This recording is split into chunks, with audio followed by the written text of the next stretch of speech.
นี่แม่เวียเขาสิมาเฮ็ดบัตรคนจนเป็นครั้งแรกสิเป็นจั่งใดสิได้บ่เนาะเนาะอายุจน65บ่มีบ้านบ่มีเรือนบ่มีที่ดินที่ดอนเพิ่งสิมาเฮ็ดบัตรเป็นครั้งแรกบัตรคนจนหรือว่าอิหยังก็บัตรประชารัฐติลองเบิ่งสิได้บ่พี่น้องเอ้ยสิได้ใช้เงินหลวงคือเขาเจ้าบ่หรือสิได้แต่เดือนละ600นั่นบ่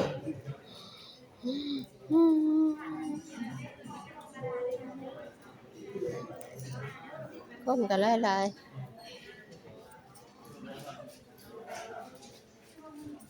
คนก็หลายๆ